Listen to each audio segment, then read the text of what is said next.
Hi അതുല്യ. അതുല്യയുടെ record ഏതിലായിരുന്നു? ഞാൻ ഒരു commercial driver, ഇന്ത്യയിലെ ആദ്യത്തെ കൊമേഴ്ഷ്യൽ ഡ്രൈവറാണ്.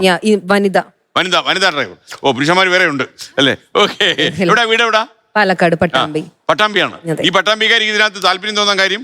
ആക്ച്വലി അതൊരു ഫണ്ണി സ്റ്റോറിയാണ്. തമാശയാണെങ്കിൽ എടുത്താൽ മതി. അതിന്റെ വിവരമില്ലായ്മന്ന് വിചാരിച്ചു. അത് കുഴപ്പമില്ല. അല്ല, ഞാൻ വുമൻസ് കോളേജിലാണ് പഠിച്ചതൊക്കെ. സെന്റ് മേരീസിലാണ് പഠിച്ചത്, തൃശ്ശൂർ. അപ്പൊ ഇതുപോലെ +2 ആണെങ്കിലും ഞാൻ വുമൻസിൽ തന്നെ പഠിച്ചത്. അപ്പൊ എനിക്ക് കുറച്ചൊരു പുരുഷ വിരോധി ആയിരുന്നു ഞാന്. ഇപ്പൊ ഇല്ല കേട്ടോ, അയ്യോ ഇപ്പൊ ഇല്ലേ, ഞാൻ ഫുൾ സപ്പോർട്ടാ.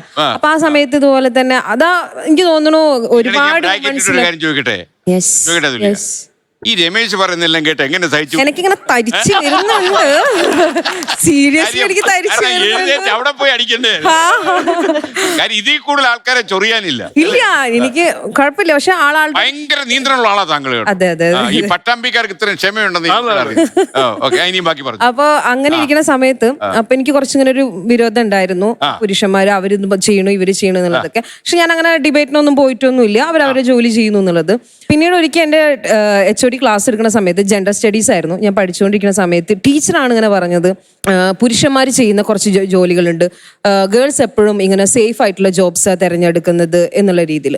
അങ്ങനെ ടീച്ചർ പറഞ്ഞതാണ് സ്കൂബ ഡൈവിങ്, അതുപോലെ തന്നെ സ്കൈ ഡൈവിങ് എന്നുള്ളത്.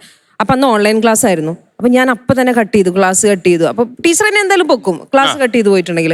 കുഴപ്പമില്ല, അപ്പൊ തന്നെ യൂട്യൂബിലൊക്കെ സെർച്ച് ചെയ്തു എന്താണ് സംഭവം എന്നുള്ളത്. അപ്പൊ അങ്ങനെ നോക്കിയപ്പോൾ നമ്മൾ കുറച്ച് ഡൈവ് സെന്റേഴ്സ് ഞാൻ കേരളത്തിൽ കണ്ടു. ഞാൻ കേരളത്തിൽ തന്നെ പഠിക്കാമെന്ന് വിചാരിച്ചു. കാരണം എനിക്ക് ഡിഗ്രിയുടെ ക്ലാസ്സും കൂടി ഉണ്ടായിരുന്നു. അതിന്റെ ഇടയിലാണ് കട്ട് ചെയ്ത് പോകുന്നത്. അങ്ങനെ അവിടെ പോയി നോക്കി. ഞാനും അച്ഛനും അമ്മയും കൂടിയിട്ടായിരുന്നു ഡൈവ് സെന്ററിൽ പോയിട്ട് ജോയിൻ ചെയ്യാൻ വേണ്ടി പോയത്. പോയ സമയത്ത് ഇതേ പുരുഷന്മാരുടെ ഒരു കോട്ട, സ്ത്രീകളില്ല. അപ്പൊ തന്നെ അമ്മ പറഞ്ഞു എടുത്തെടുത്ത വണ്ടിക്ക് തിരിച്ചു പോകാന്ന് പറഞ്ഞു. അച്ഛൻ പറഞ്ഞു കുഴപ്പമില്ല പഠിച്ചു. ഞാൻ പറഞ്ഞു ഞാൻ പഠിച്ചോളാം, എനിക്ക് കുഴപ്പമൊന്നുമില്ല പറഞ്ഞു. അന്ന് തുടങ്ങിയതാണ് പുരുഷന്മാരുടെ കൂടെ ഇങ്ങനെ വിരോധമൊക്കെ തീർന്നോ? അയ്യോ, കംപ്ലീറ്റ്ലി മാറി. അവരാണ് ഇന്ന് എന്റെ ബെസ്റ്റ് ഫ്രണ്ട്.